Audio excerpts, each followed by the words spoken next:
Hello and welcome to another edition of Nevada on the Air. I'm very pleased to have Congresswoman Dina Titus on today's program. She has a long and distinguished record of serving the state in a variety of roles. She taught government at UNLV. She's an expert on the history of policies related to nuclear power as well as nuclear energy, and we will be talking about Yucca Mountain today. She was a Nevada state senator for nearly 20 years. She's currently in her seventh term. Where does the time go? I know, in the House of Representatives, I'm going to say she must have got elected when she was 13, right? Yeah. And she serves on the Transportation and Infrastructure Committee, as well as the Homeland Security and Foreign Affairs Committees, and several subcommittees as well. Thank you for joining us today, Congresswoman. Thank you for having me. It's always a pleasure. Thank you. Let's start off with some very exciting news. You and I have been in this town forever and a day. We've been seeing this high-speed train idea going back to Mayor Bill Breer's bullet train and whatever, and here you are at the groundbreaking, particularly for your committee assignment. Did you ever think this day would come? Well, I'm an optimist, Mitch, now, or I wouldn't be in this business, so I hoped that it would. But you're right, I was appointed to the Nevada-California Super Speed Train Commission by Bob Miller when he was governor in the early 90s. So all through his administration, Kenny Gwynn kept me on the commission, and then Jim Gibbons did too. I'm not sure he even knew it existed, but he did take me off. So we worked on a speed train. We rode the TGV, the AVI, the trains in Asia. We went to the test center for maglev, but it just never could quite get there because it was always a funding jurisdictional problem. So now to have it put this first spike in the ground, it's pretty exciting. It's really going to happen. Now, as I understand it, it would go to Rancho Cucamonga, and then the existing rail service would take it into downtown Los Angeles. Is that how it works? That's right. It'll connect up there. And at the ceremony, not only did we have Secretary Pete Buttigieg, but we had two other representatives, my colleagues in the House, from those Southern California districts. So they see it as a benefit for them as well as for Las Vegas. I can't wait to take it. I mean, I'm fascinated by train travel anyway. And you know how Amtrak used to come through. Yeah. So I think some people that are anxiously waiting for it to happen and probably would take it and maybe even bypass along security lines at Reed International Airport in order to try this out. Well, that's right. It used to be quicker to go by air, but that's not the case anymore. Time you park and you go through security, and so the planes are delayed often. So I think it will be competitive, and it'll be kind of part of the experience because you don't have to worry about driving or parking. You just hop on the train and the vacation begins. As part of your committee, you've been involved in several transportation projects, including some involving the RTC. Why don't you tell us about some of those? Well, it's not a very sexy committee. You say infrastructure, people kind of go, eh. But if you think about it, that's really important for Southern Nevada because we got to get people in and out of here, products in and out of here. And when they're here, you got to move them around with our growing home population. So some of the RTC things are transferring from fossil fuel buses to more natural clean energy buses, electric and hydrogens. That's one thing.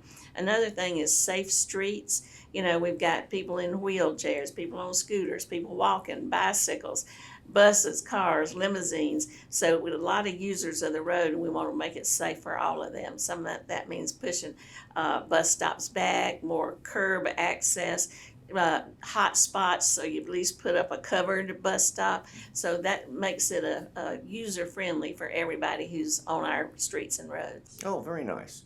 Everyone was holding their breath over a delayed reaction to approving critical foreign aid assistance to Israel, Ukraine, Taiwan. It happened, but the speaker caught some flack from members of his own party over that. Oh, yeah. And so how did that all come down? Well, the frustrating thing is we ended up doing exactly what we would have done anyway 2 months ago. It just took 2 extra months because of internal politics, and not internal between Democrats and Republicans, but internal within the Republican Party. You know, they have such a slim margin that 2 or 3 people can hold them hostage, and that's exactly what Marjorie Taylor Greene led the effort to do that and said if we gave any money to Ukraine, she would put in a motion to vacate the chair, throw the speaker out. So he had to choose between doing the right thing and living up to our obligation internationally and potentially losing his job.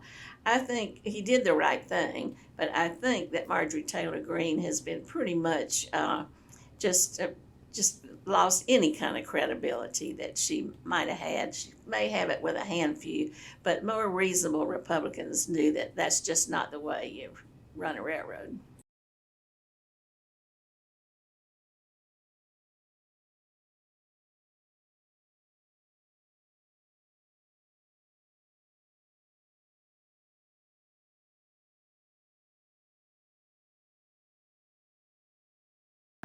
And is that because the Democrats would help bail out the speaker? Well, there is some speculation that even if she got the 3 or 4 votes that would keep him from getting a majority of the Republicans, some Democrats, because of what he did in this instance, would vote to keep him there.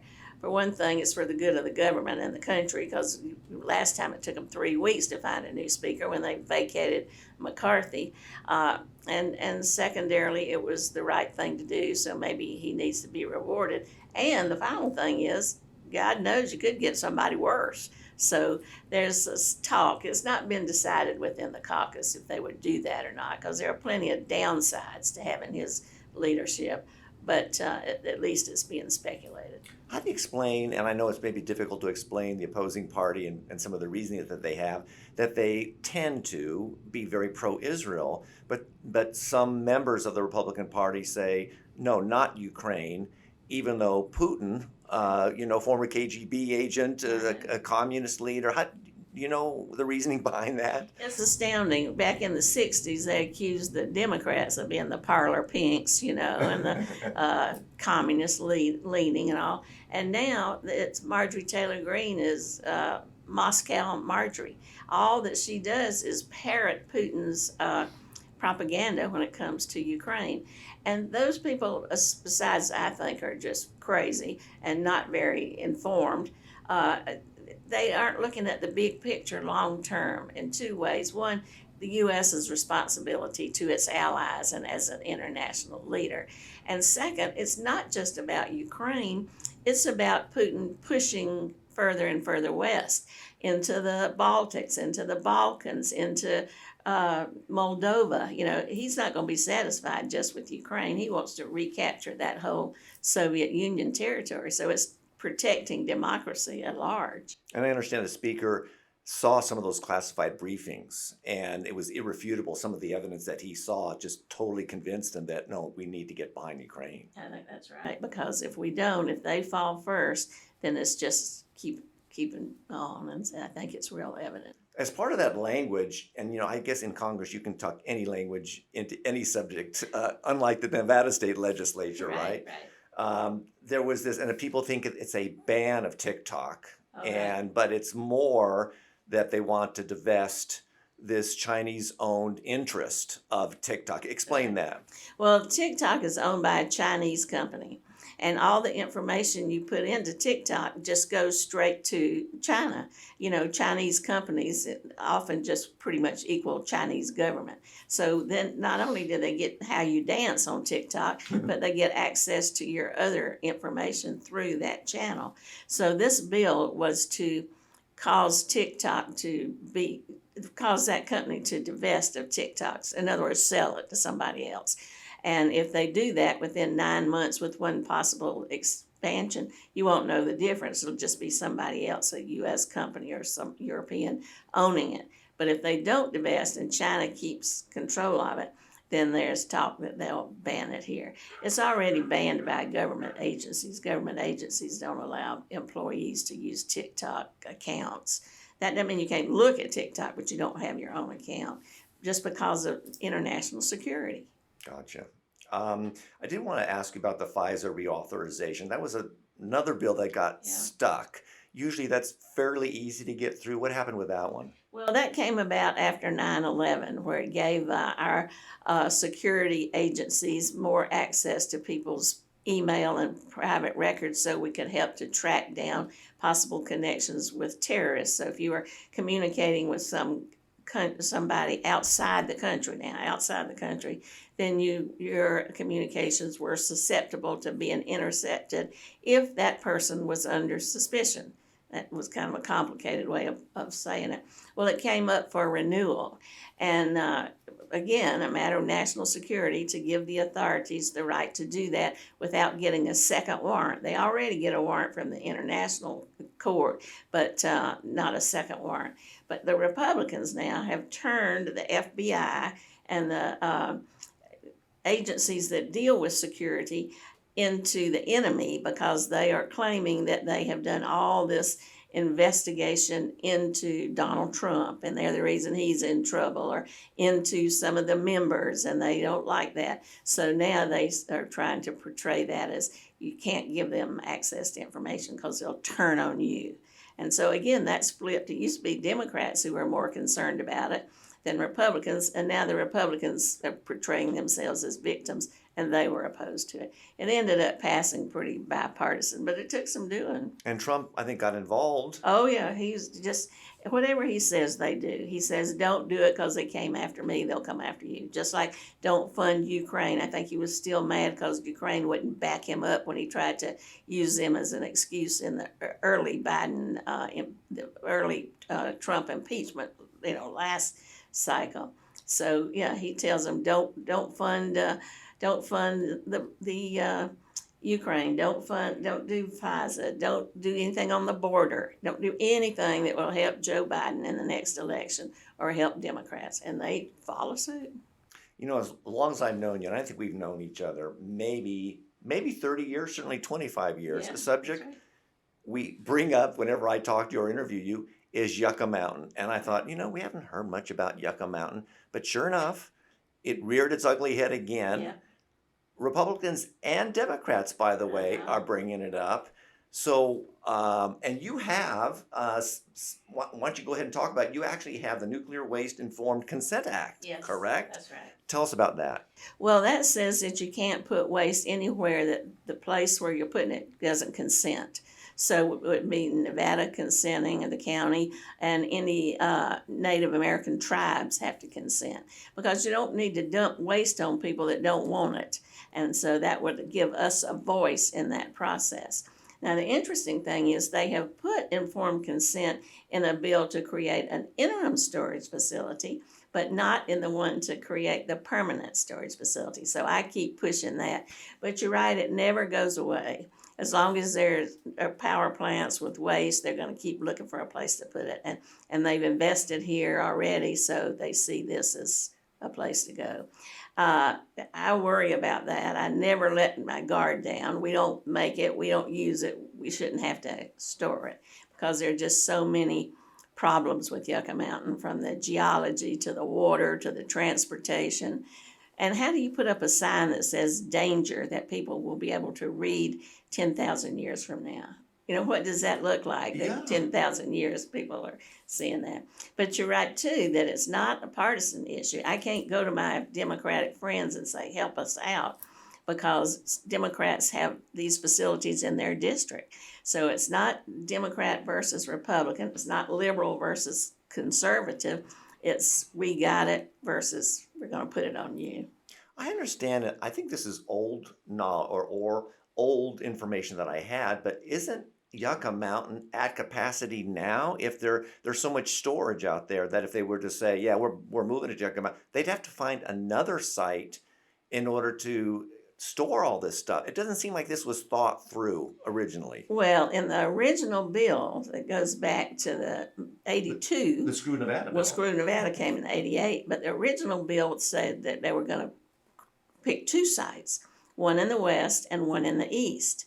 Well, the Screw Nevada bill in 88 eliminated the one in the east and said, no, we're just going to focus on Yucca Mountain.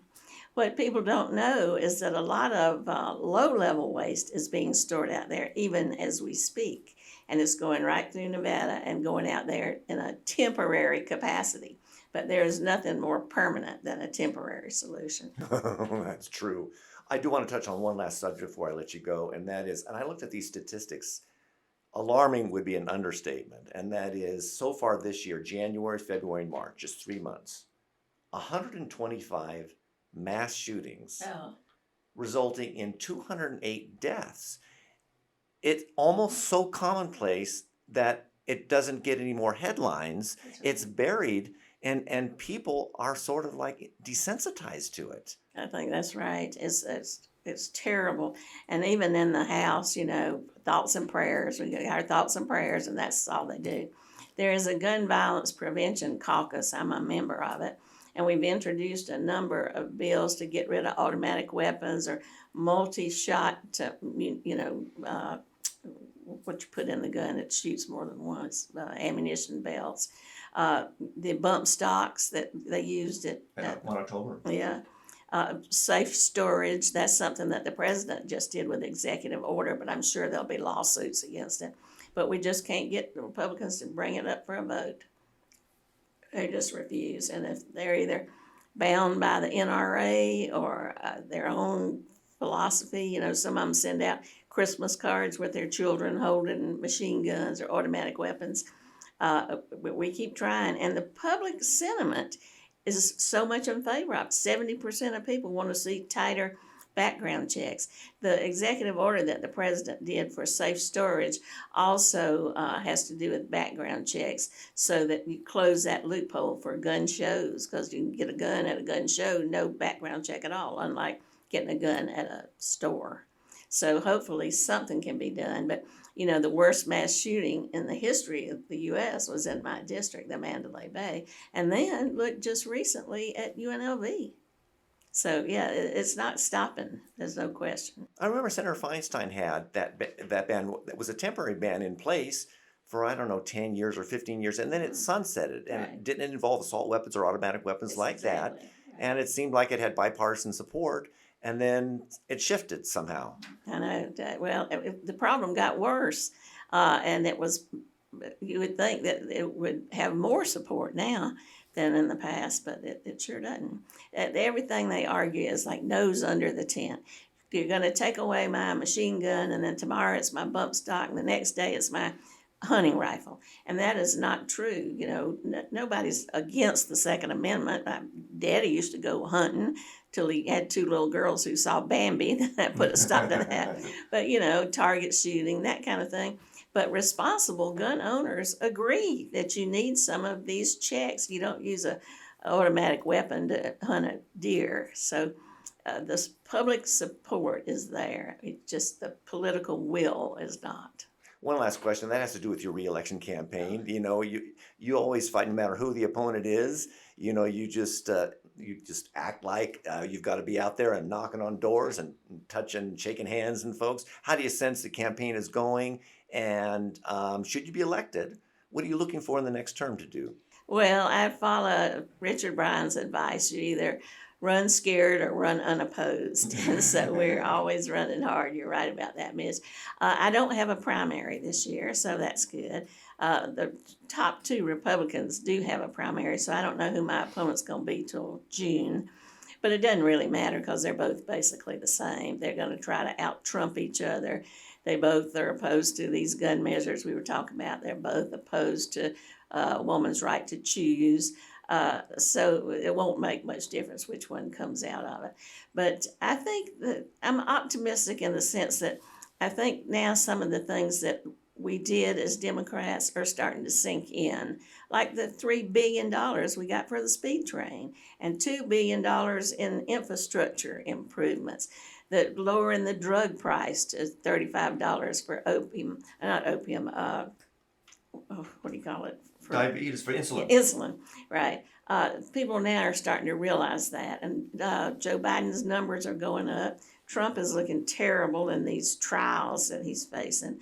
And so even if he doesn't lose his base, I think that the large number of nonpartisans just won't bring themselves to vote for him. So that will affect up and down the ticket. So it's not like we're going to quit working hard, but I think we'll prevail. And I think the House will go Democratic. It's that close margin. I think that Democrats will take the House. The Senate's going to be tougher. It does seem like abortion, though, you happened to mention that, even in southern states, red states, conservative states, Right. it's a mobilizing issue for voters to show up and say, no, you've gone too far. Absolutely. Even I think it was Kansas where they had a question on the ballot, and the question prevailed for choice. So it's red and blue states where women feel very strongly about the right to make their own decisions. I thought maybe the issue would kind of peter out, as you said about Yucca Mountain, but it's not. They see that Supreme Court is taking away first abortion, then they want to take it away nationwide, then they went after IVF, and next is going to be birth control. So that's just too much. And almost they see the writing on the wall. You know, Trump says, well, no, I'm not really for a nationwide ban, and I want to leave it up to the states because evidently they see this is not a winning issue. I think that's right. They backed off of it considerably. They're just trying to hedge. But you know, that argument of leaving it up to the states, that means you support the thing that the worst state has done. And you look at Florida, look at Texas.